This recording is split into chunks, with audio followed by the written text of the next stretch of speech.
guru sekolah dasar. Minggu depan, ia akan mengajar murid-muridnya materi tentang cara kerja salah satu sistem organ tubuh manusia, yaitu sistem organ pencernaan.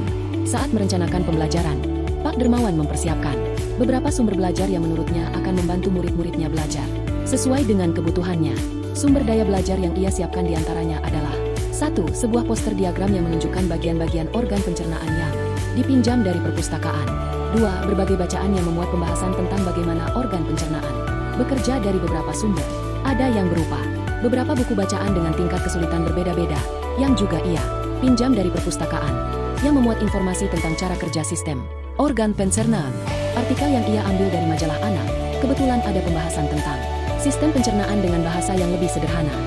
Komik sains milik salah satu muridnya. Di minggu sebelumnya, ia sudah menanyakan pada murid-muridnya apakah ada yang memiliki sumber belajar yang berhubungan dengan sistem organ pencernaan. Kebetulan, ada satu muridnya yang memiliki komik sains dan diminta untuk membawanya ke KUP 3. Di kelas Pak Dermawan tidak ada komputer, tetapi Pak Dermawan tetap mencoba mengunduh lewat handphonenya sebuah video singkat yang menjelaskan tentang bagaimana organ pencernaan bekerja. Video ini kemudian ia tonton sebelumnya untuk memastikan isinya sesuai dan cocok dengan apa yang ia ingin anak-anak pahami, dan kemudian ia simpan di handphonenya tersebut. Rencananya, ia hanya akan menunjukkan video itu melalui handphone jika ada murid tertentu yang masih membutuhkan bantuan lebih. 4. Pak Dermawan juga membuat kartu-kartu pertanyaan yang dapat digunakan untuk membantu murid mengkonstruksi sendiri pemahaman mereka tentang cara kerja sistem organ pencernaan dengan menjawab pertanyaan. 5. Pak Dermawan lalu mempersiapkan daftar kegiatan lengkap dengan instruksinya. Misalnya, membaca buku artikel komik DSB, mengamati poster diagram, mendiskusikannya, dan kemudian membuat ringkasan untuk menunjukkan pemahaman tentang isi poster tersebut. Mewawancarai petugas UKS, menjawab kartu-kartu pertanyaan. Aktivitas-aktivitas tersebut, walaupun berbeda-beda, namun semuanya bertujuan agar murid memahami cara kerja sistem pencernaan. Pak Dermawan pun siap mengajar. 6. Di awal pembelajaran, Pak Dermawan memberikan penjelasan kepada semua murid yang ada di kelasnya tentang tujuan pembelajaran dan konsep kunci yang ia ingin anak-anak kuasai. Lewat proses tanya jawab dan contoh-contoh, ia juga memastikan bahwa murid-muridnya memahami apa yang dimaksud dengan sistem.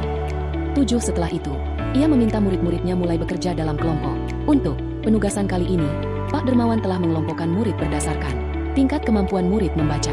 Hal ini karena tugas pertama yang harus dilakukan oleh setiap kelompok adalah membaca materi bacaan terlebih dulu. Pak Dermawan menyesuaikan teks yang dibaca tiap kelompok dengan kemampuan membaca mereka. 8. Pak Dermawan menjelaskan pada murid-muridnya bahwa dalam 1 minggu tersebut, setiap kelompok akan mendapat target untuk menyelesaikan kegiatan yang telah disiapkan oleh Pak Dermawan tersebut. Keputusan tentang kegiatan mana yang ingin dilakukan lebih dulu diserahkan sepenuhnya kepada murid.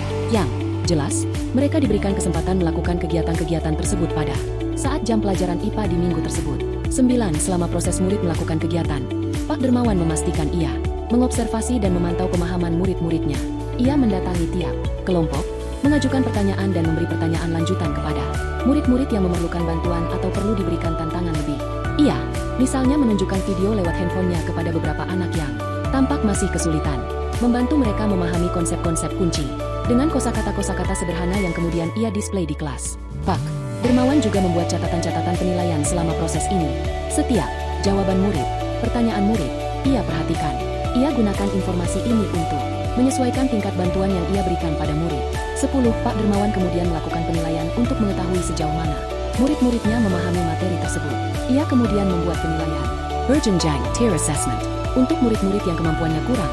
Ia menugaskan mereka untuk menjelaskan alur pencernaan dalam sebuah diagram alur sederhana yang dilengkapi penjelasan singkat dengan menggunakan kosakata sederhana sesuai dengan yang telah mereka pelajari dan bahkan telah di-display di kelas. Untuk murid-murid yang kemampuannya sedang, ia meminta mereka membuat sebuah cerita narasi tentang alur pencernaan dengan kosakata yang lebih bervariasi. Untuk murid-murid yang kemampuannya tinggi, ia meminta mereka membuat sebuah cerita kreatif dari perspektif seorang makanan yang menarasikan alur pencernaan. Melalui tugas ini, penyusunan kalimat dan pemilihan kosakata yang digunakan tentunya sudah lebih sulit.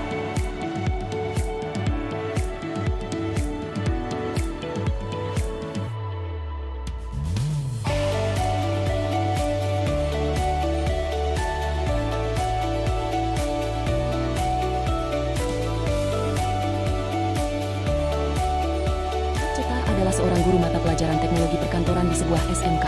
Ia rencananya akan melakukan sebuah pembelajaran tentang transaksi online untuk murid kelas 10 jurusan otomatisasi dan tata kelola perkantoran. Saat merencanakan pembelajaran tentunya Pak Ceta membuat tujuan dari pembelajaran yang akan dilakukan. Tujuan pembelajarannya adalah murid-murid dapat memahami ruang lingkup transaksi online dengan cermat atau kritis. Adapun ruang lingkup transaksi online ini akan terdiri dari materi mengenai pengertian-pengertian transaksi online, manfaat transaksi online, dan jenis-jenis transaksi online. Sehubungan dengan pandemi saat ini, pembelajaran pun terpaksa harus dilakukan secara daring. Pak Ceta memutuskan untuk membuat sesi melalui Google Meet dan juga dilanjutkan dengan sesi Wagrup kelas. Ia membuat skenario pembelajaran sebagai berikut. 1. Pak Ceta akan membuat sesi daring melalui Google Meet dengan murid-muridnya di satu kelas. Setelah melakukan pembukaan dengan berdoa dan bertanya tentang perasaan murid, Pak Ceta lalu menjelaskan tujuan pembelajaran apa yang ingin dicapai pada sesi pembelajaran tersebut. Pada proses pembelajaran kali ini, Pak Ceta menggunakan discovery learning di mana nantinya murid-murid akan menggali informasi sebanyak-banyaknya secara mandiri, lalu dilanjutkan dengan sesi penguatan dan menarik benang merah dari informasi yang diperoleh secara bersama-sama. 2. Pak Ceta lalu menjelaskan tahap pembelajaran yang akan dilakukan oleh murid-muridnya melalui slide presentasi yang informatif. Terdapat bagan timeline, pengerjaan tugas, penjelasan dan gambarannya. Ia menjelaskan bahwa topik yang harus digali oleh murid secara mandiri di rumah adalah tentang ruang lingkup transaksi online yang terdiri dari materi mengenai pengertian-pengertian transaksi online, manfaat transaksi online, dan jenis-jenis transaksi online. Setelah itu murid-murid dibebaskan untuk membuat rangkuman dari informasi yang didapatkan dalam ragam bentuk, poster, PPT, note, minmap, DLL, agar lebih mudah dan dirasa dapat menggambarkan pemahaman mereka. Setelah itu di sesi selanjutnya, murid-murid akan kembali ke ruang online, Google Meet kelas dan berbagi mengenai informasi yang diperoleh. Lalu, Pak Ceta akan memandu proses penarikan benang merah. 3. Di akhir pertemuan daring Pak Ceta memberikan waktu untuk muridnya mengajukan pertanyaan jika ada hal-hal yang kurang dimengerti. Setelah itu ia juga mempersilahkan muridnya untuk menghubungi via WA kelas jikalau ada kebingungan saat menggali informasi secara mandiri di rumah. Tak lupa ia memberikan semangat. 4. Untuk memudahkan murid-murid, Pak Ceta pun membagikan slide presentasinya ke dalam WA kelas. Tak lupa Pak Ceta pun memantau proses pekerjaan mandiri murid melalui pertanyaan singkat di grup WA dan mengingatkan para murid ketika menggali informasi tak lupa mencatat sumber informasinya. 5. Saat proses memantau ini, Pak Ceta juga melakukan asesmen informal. Kemudian ia menemukan beberapa murid-muridnya ternyata masih ada miskonsepsi dan perlu bantuan. Maka Pak Ceta kemudian menghubungi murid-muridnya tersebut untuk meminta mereka bertemu dengan Pak Ceta dalam sebuah kelompok kecil secara daring. Di dalam pertemuan kelompok kecil tambahan ini, Pak Ceta memberikan petunjuk ulang atau bantuan pertanyaan-pertanyaan untuk membantu murid mendapatkan pemahaman yang lebih baik.